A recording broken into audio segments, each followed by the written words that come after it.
So now the Khalifa is Abdullah ibn Zubair, and his grandfather was Abu Bakr. So he was a companion and the son of a companion. And his mother was Asma, the daughter of Abu Bakr.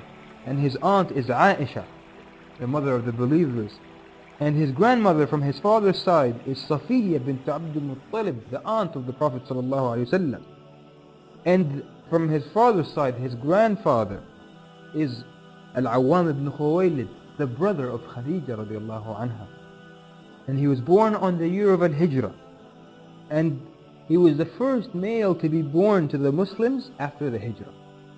Because when the Muslims made Hijrah to Medina, the Jews of Medina spread this rumor, saying that we have done sihr, magic, upon the Muslims, so that they will never have a male child born to them.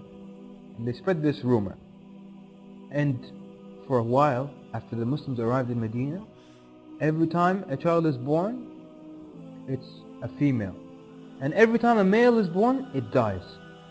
So the people started to believe that the Jews had put a curse on the Muslims, and that the Muslims are going to end because they can't multiply now. So the people believed it. And around that time, Asma, the daughter of Abu Bakr radiallahu anha, she was in the last days of her pregnancy. She goes into labor and she gives birth to a healthy boy, Abdullah ibn Zubair, and he does not die. So the Muslims were very happy with him, and they took him to his grandfather Abu Bakr, and he carried him, and the Muslims followed them. They raised this child and they were making takbir around Medina, saying Allahu Akbar, Allahu Akbar. And then Abu Bakr goes and gives him to the Prophet ﷺ, and the Prophet ﷺ takes a date and he chews it, and then he puts it into the mouth of the boy, and then the Prophet ﷺ names him Abdullah.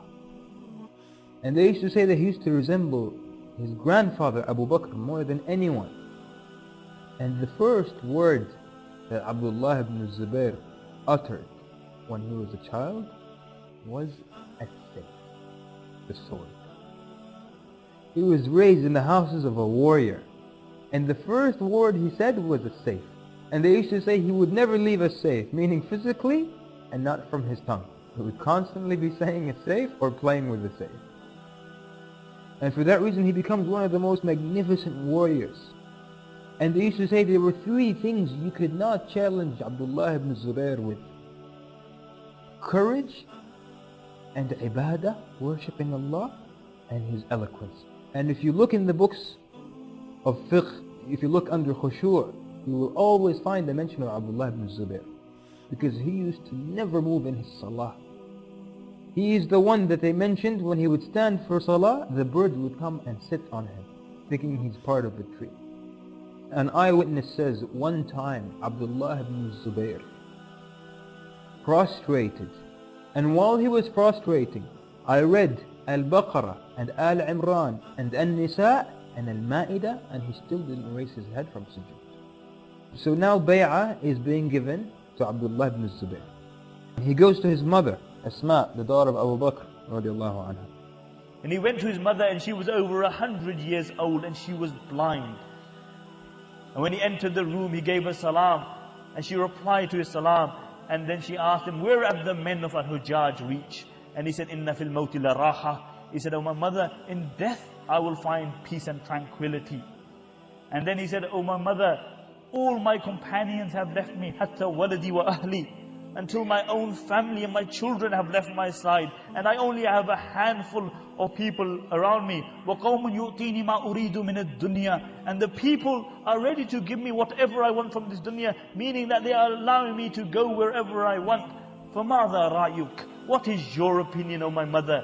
And his mother said, Ya bunayya anta a'lamu bi nafsik. He said, oh my son, you are more knowledgeable regarding your circumstances than me. And then she said, but I do say that if you know that you are on the truth, if you know that you are on the truth, then die like your companions. This is her child, and she's telling him that if you are on the truth, then die like your companions died.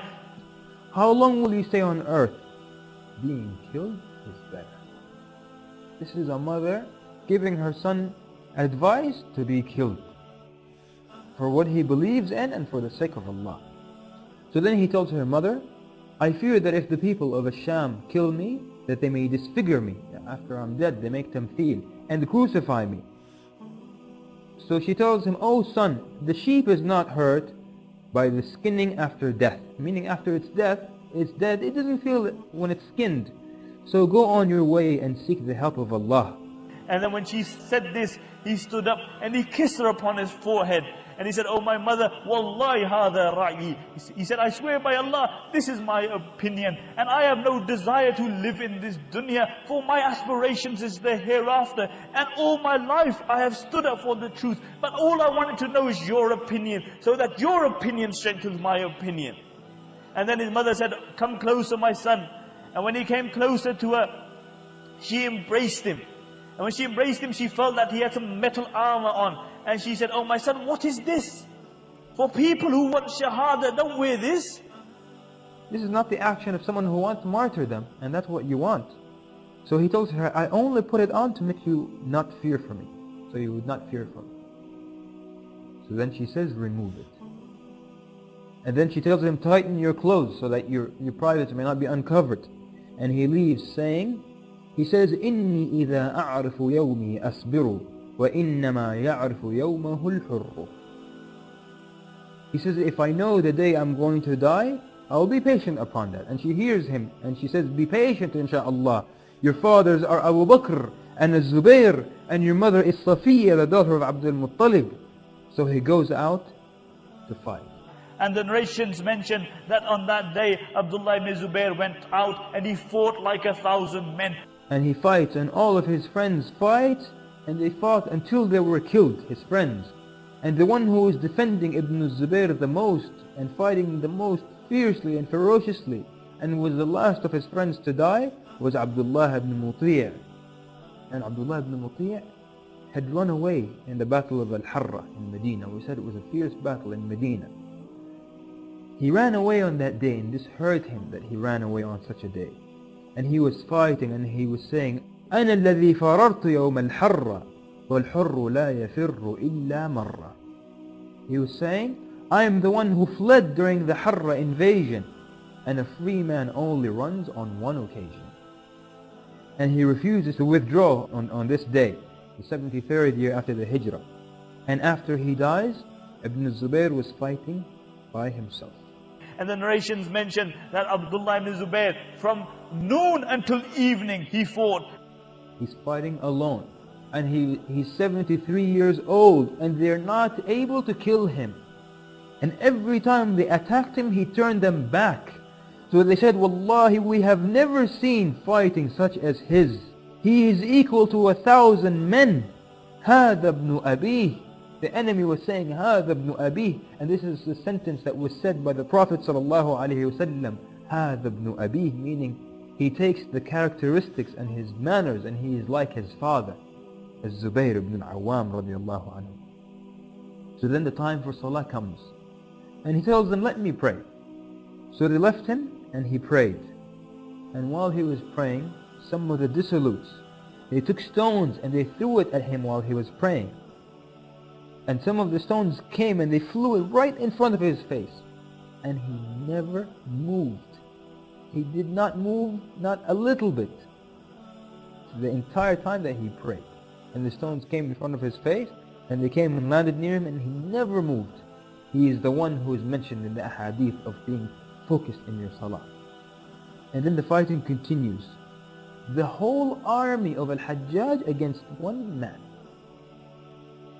And the whole army fights him from dawn until Maghrib.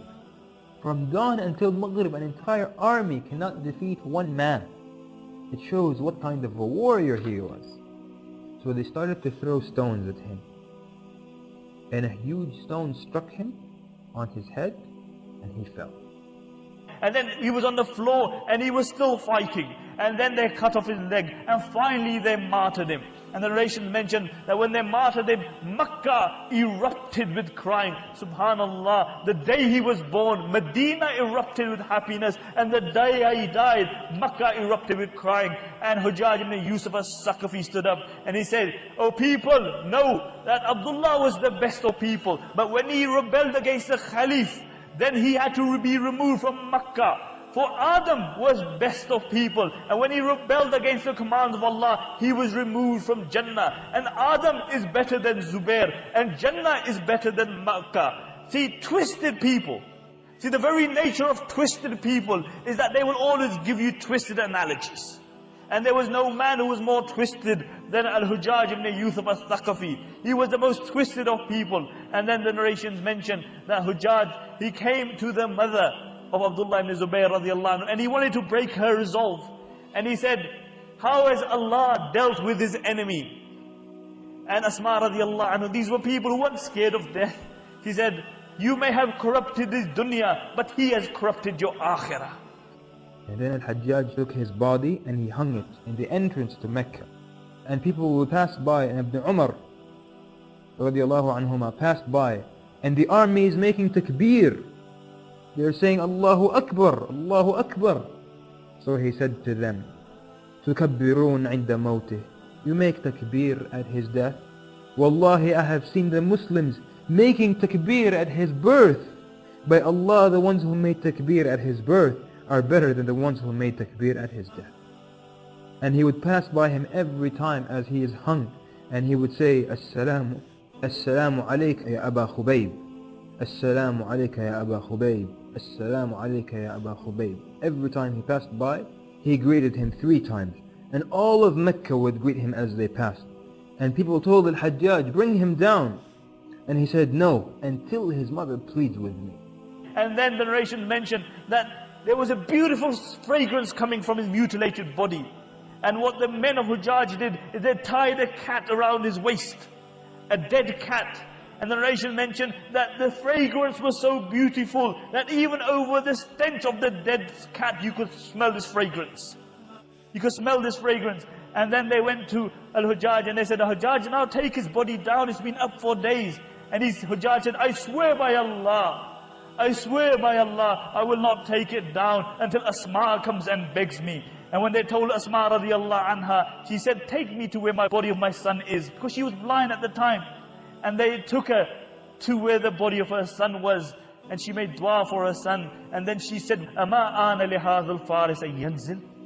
Said, Ama ana li hadha al-faris an yanzil. Said, isn't it time that this knight of Allah was allowed to come off his horse? Isn't it time that this knight was allowed to come off his horse? And when they told Hujjaj what she had said, he felt so little that he knew he had lost the battle. And then he brought the body of Abdullah ibn Zubair radiallahu anhu down. See, this was a man who lived and died for the sake of Allah subhanahu wa ta'ala.